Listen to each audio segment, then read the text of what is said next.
Hello, everybody. I want to tell you something today. It's big secret that you've never heard before. Truth is, Malaysians are way too capable. We're way too good at doing things. Now, how do I know this? Because we have to keep handicapping ourselves in order to give other countries, other people a chance. Let me show you what I mean. So here, in December 2019, it was reported in Singapore's top newspaper, the Straits Times, that Singapore lags behind Thailand and Malaysia in pandemic preparedness, according to the Economist Intelligence Unit, a really respected newspaper magazine with a lot of research done by their intelligence unit. And here's the ranking: countries best prepared for a major infectious disease outbreak. Malaysia's here, number 18, and we would have been much higher, but we got to hold back a little. If we don't hold back, we might just accidentally solve all the problems of the world. You can see here below us, Belgium. Sorry, Belgium. It's we tried our best to give you a chance, but you couldn't even use that. That's really on you, not us. Portugal, Japan. I mean, Japan, we want to look up to you and we want to give you a chance so we don't, outshine you, but come on, you got to buck up a bit, right? Brazil. Sorry, Brazil. Yeah, you're very far away, so we don't really care. Singapore. Singapore. Generally, we try to let you have your way because we treat you as our little sibling, and we don't want to make you look bad. But come on, buck it up. We gotta. We'll go back to eat more nasi lemak. Okay, you take your time and try to catch up. So, what do I? Why do I say that? Well, it's because, well, frankly, I guess we are really doing amazing. Look, we have to have critics like see here, Mr. Thor Kahong, a veteran journalist in Malaysia Kini, to keep battering us, on the head to make sure that we don't get ideas that are too big for our heads. Okay, we got to keep it humble, keep it modest. Let me show you what Mr. Thor has to say. Okay, our politics is awful. That's the important thing. We, as a people, have terrible politics. Yeah, he says it's an age-old Chinese saying, when things are so terrible, you don't know whether to laugh or to cry. This is because of the political shenanigans going on in Perak. They had to reform the state government. It's a classic farce. So, he feels that, guys, there really is no silver lining. You're all just buffoons. He feels that, where is that line drawn for, the DAP to form, alliances with parties when UMNO still has in its membership, people facing corruption charges, one convicted but free and appealing, and one not acquitted but discharged to feel free. So of course he was referring to Dato Sri Najib, who's appealing his corruption conviction. I mean, absolutely terrible. Like why would he even bother to appeal? Just suck it up. Okay, Dato Sri, go to prison. Anyway, when you are released, I'm sure you will have plenty of supporters still, with hashtag Bosco, hashtag. So no problem, just go. Why appeal, right? I mean, anyway, if I'm sure the author, Mr. Thor, will subsequently go on to bash the judiciary system so that they also get their ideas in place and know that they really, nobody trusts them anyway. So just do what we want, and we the people want, and just get rid of the wolf of Petaling Street. And then of course there's Tengku Adnan, who was not acquitted but discharged. So why would DAP want to form an alliance with terrible people like that? Who accused of corruption and are using the legal process to state their case. How dare they? How dare they? That's totally unacceptable. So, Mr. Thor's opinion.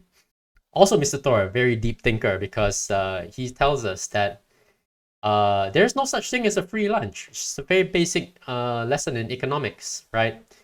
He's saying that, yes, please, give us the stimulus money, which I think he speaks for all Malaysians when we say that, we would love to have the stimulus money, right?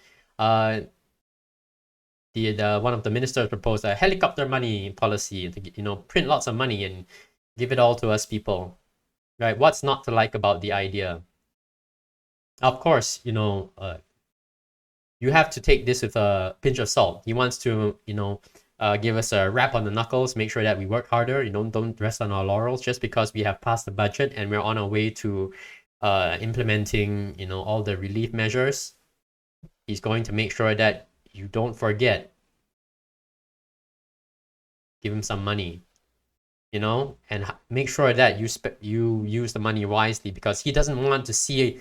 He wants to see the days, of the 50s when you paid 20 cents for a bowl of noodles, and a banana was 5 cents. Yeah, yeah. So, of course, this is totally relevant to the current situation because he wants ringgit. Of course, that's obviously the case. So, then he also cannot forget to talk about Donald Trump, of course, and get Thailand and Indonesia pay for the wall, of course, which because it's Malaysia, we set our standards low intentionally. We don't outdo everyone, so the wall is going to look like this, of course. Forget about 50 ringgit or 500 ringgit. Think big, win bigly. Give ringgit 1,000,000. So that's Mr. Thor's opinion. Of course, you, dear listener, may think, oh, I can't take this seriously. I mean, how can I believe Mr. Thor about our politics when, he's like a bit of a court jester, making fun of the relief measures, and then talking about the 1950s economy. I mean, that's not serious. But no. Here is talking about serious stuff, which is our politics, okay? You have to take it seriously. Now, you may think, like, okay, Waylene, but why are you doing this? Why are you doing this? Well, because I need to remind you that, you may think that, these critics, sometimes they're so mean, why don't, is there nothing good? Why would they say something like, there is no silver lining in our politics? Well, it's because you have to keep us under control. You can't let people have self-esteem and confidence, or else, who knows what they will achieve. Might even win a World Pastry Cup, or an international medical award. That would be unacceptable. Let me tell you, we have many such capable critics, though, because here's another excellent critic we have, Mr. R. Nadiswaran.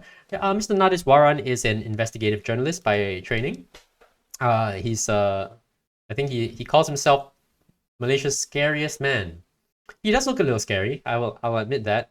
And here he is. Let us not end up a failed state. He's giving us a cautionary piece of advice because it is really important. We must not end up as a failed state. So let's, very quickly, in order to, absorb the lesson and, stay humble as Malaysians, we got to find out what Mr. Nadiswaran has to say.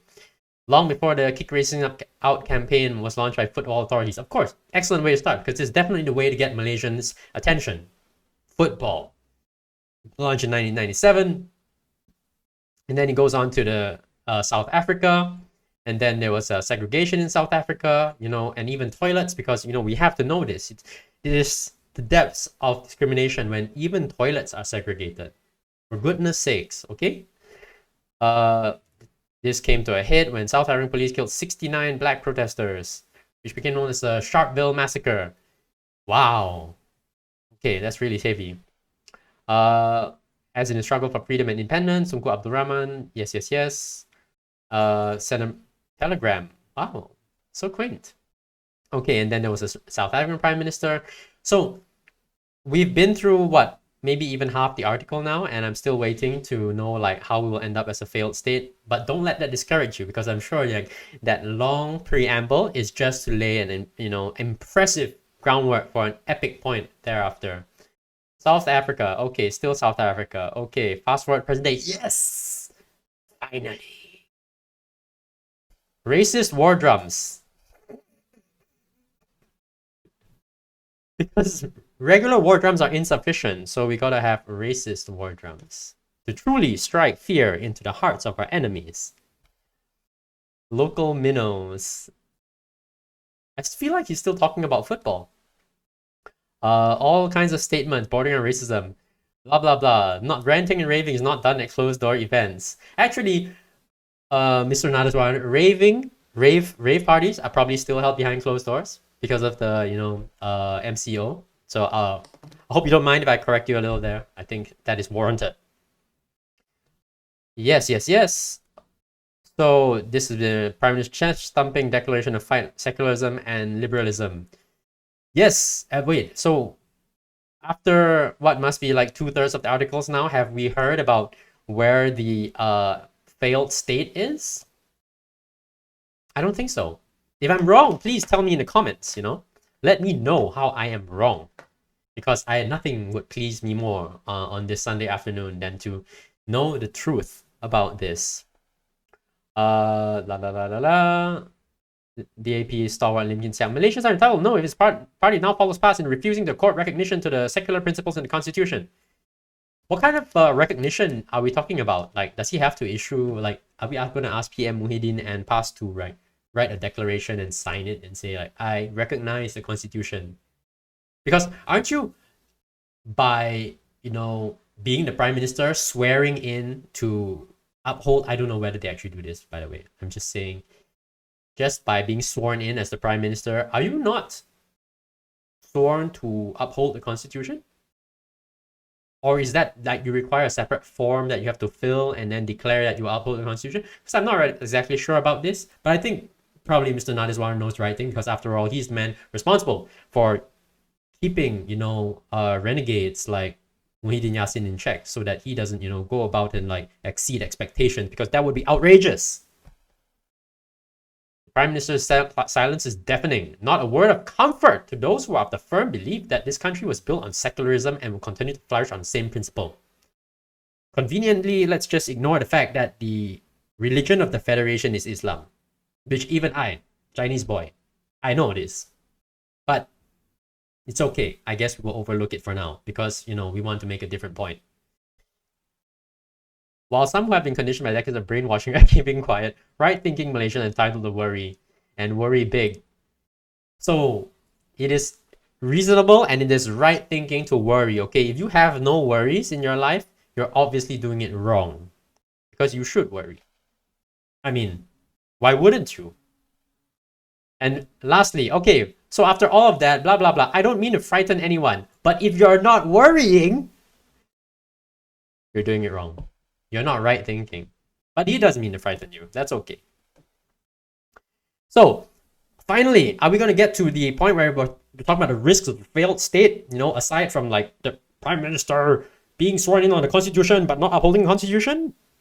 Perhaps, finally, because I sense something coming on here. It was not too long ago that the US banned the import of surgical gloves from 2 subsidiaries of Top Glove, based on reasonable evidence of forced labor. And in October, the US's Customs and Border Protection issued a withhold release order on palm oil products from FGV, which is a company, government-linked corporation. They distribute Malaysian palm oil products globally. And yes, I have checked this out, and I made a YouTube video on it. You can look it up. So there were these things. These companies did face these problems. Of course, the companies, big companies, we can't trust them, but they say that there were some contractors who supply labor to them in the case of FGV, and with Top Glove, they said that, I think it was some old accusations that they had actually already worked on, and again, also they have contractors that are not strictly within their control. But yeah, we can't 100% be sure about this, of course. But I also made a video about it, so if you really want to find out about it, please check it out. So are these I don't know, Mr. Nadiswaran, because I don't know if these are quite the evidence that you were looking to show us, to prove that Malaysia, we are at risk of becoming a failed state. May show you 2 companies that have a little bit of a labor problem, mostly involving foreign labor. And if you have like Let's be generous. 1,000 foreign workers each suffering under the yoke of those companies' oppression. Does that move the needle on Malaysia at all? Like becoming a failed state? Like if we have terribly, like failed these 1,000 workers totally, and they suffer, unspeakable horrors at the hands of their supervisors, their managers, the company. Is that going to make us a failed state? Because I think that's it. That's kind of it. It's the end. It's over. That's it. The Prime Minister said some political talk, and then 2 Malaysian companies had a little bit of labor problems. Wow. Well, I guess Mr. Nadiswaran is being really cautious, like to really make sure that we are careful and we do not become a failed state, because that would be the worst thing. Okay, moving on. And look, here's another guy, which I don't really know. I didn't look up this guy, but wow, there's an ex-Malaysian journalist who wins a New Zealand mayor's post again, and I love this because of how it opened. An Indian Malaysian migrant facing white contenders in an election for the post of mayor in New Zealand. Seems a daunting one. Indeed, it is daunting for the poor white fellas. You have no idea what it is to compete against the Indian Malaysian. They're very tough people. We know him because I'm Malaysian, and I find it very difficult competing against, the smart, talented Indian Malaysians. And I'm not even joking. There's so many Indian lawyers and smart for goodness sakes, Air Asia. Okay, guys? Just look it up. So, I don't think this means what you want it to mean, Mr. Author. That's too bad. But I saved the best for last, okay? Here you go. Here's a veteran writer, Mariam Mokhtar. And I tread carefully because I don't want to be accused of like sexism or anything. So I opened with like criticizing 3 guys before I finally get to criticizing the sole lady in this. So, representation, making sure that I have everybody criticized equally. On this one, I was doing the rounds on the internet, and it was even shared by people I know with me. They just sent it to me by WhatsApp. So I have a special place in my heart for this one, saying Malaysians abroad realize the ambitions they can't achieve at home because Malaysia is such an unforgiving, horrible, inhospitable environment. Yes, of course, that's how we become so excellent. How do you think that I got the opportunity to come to Singapore, and kick everybody's ass here? Because in Malaysia, I was raised in a very competitive environment. Look at this. Penang teenager Celine Chong and is training with the under-17 Bayern Munich women's team. Wow. Gotta start watching some German football. Alo Stars Jocelyn Yao has become the youngest mayor of a small town in California. Small town. Sorry, Jocelyn, you gotta try a little harder. We will not settle for less. California governor it is. Kick out, what's his name? Gavin Newsom. I think there's a initiative to kick him out called recallgavinnewsom.com. Please check it out. 60-year-old Sam Lim, former mayor of Muar, has won an award as Policeman of the Year in Western Australia. See, check it out. Even at 60 years old, our Malaysian policemen will go anywhere and kick people's ass. We will take them down. We will win the awards. Even at 60. So, look at this. The National Cyber Troopers are out in full force. One said, good riddance, hope more pendatangs leave. Well, because they, once you get rid of some of these people, the competition becomes a little easier. It's already too competitive, And don't worry, Mariam Mokhtar will make sure that we, keep whipping everybody into shape, because as far as I know, she doesn't have anything good to say about anybody. Here we are, mariammokhtar.com. Nothing personal, purely just on the content. See, no Chinese or Indian excos wanted because they didn't include any Chinese or Indian excos. Oh, you gotta do better, okay, exco? Blah blah blah. Okay, that's too neutral. A district officer named a stadium after himself is now back. And how dare you? How dare you, a district officer, name a stadium after yourself? Should name it after me, or someone else equally who has actually have more achievements. Maybe one of the Malaysians, former Malaysians mentioned above. Perak wanted a former Perak Menteri Besar removed for these. See, he's not holding up his end of the bargain. He's not achieving, upholding the standards that we expect in Malaysia. PM doesn't have a simple majority in parliament, and his minister doesn't seem to have the brains to understand this. Truly, even if you don't have the brains, you have to at least pretend that you have the brains. Because how else are we going to vote for you? You have to at least, meet the bar to like pretend, okay? Just hire some PR firm. Not just alcohol, but constitutional rights of non-Muslims. Right. Of course, we want constitutional rights, not just alcohol. Because I actually don't drink anyway. It's great to be a Malaysian politician. Actually, don't say that, Mariam, because you might, give people ideas. So, there's nothing positive here at all, which is exactly the way we want it. Only negative news and opinion to keep those, fellas down. Don't get ideas, too big for yourself. Keep them down. Right? Now, if you were like me and, you're kind and you're positive and you want to raise people up, you might say, but there are Malaysians who do well. Terrifically well. They're not even Malay, for goodness sakes. I mean, I know we have a Malay astronaut. I forgot his name, so I'm really sorry. But this is more recent. These Chinese boys, they won World Pastry Cup. They didn't even win it home, so maybe you're right. They didn't. They have to go, realize the ambitions they can't achieve at home. That's right, because these guys won it in Lyon, in France. Because Malaysia is a little too small, too competitive. So I had to go to France where they can have an easier time. Because anyway, the French were busy drinking wine and, eating cheese while they came around and swept up all the awards. So they won it. And then, this is Dr. Ng Kwan Hong. Yeah, he used AI in his software to improve breast cancer screening. Yeah. I mean, normally we would expect that he would at least go overseas to have his achievements and then come back. But in this case, we settled because he just went abroad to collect the award and then came back thereafter. So which is good enough for us, okay?